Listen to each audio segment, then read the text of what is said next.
Okay, I'll switch it to the ohms setting. That's that horseshoe shape just there. Okay, so I've got it connected there.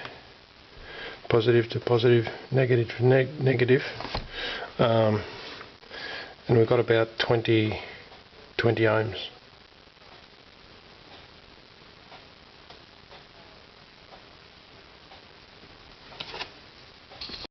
So that's the new one,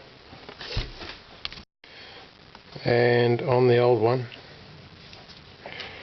we've got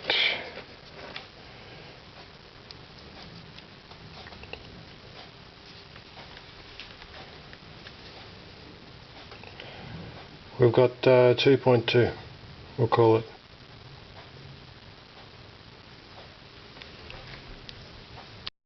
Okay, so we'll do that test again on the ohms setting.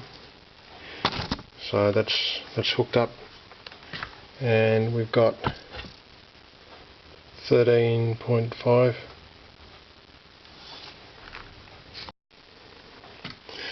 And on the third test we've got 16. So 16 ohms. On the second test for the old pump, we've got 2.2.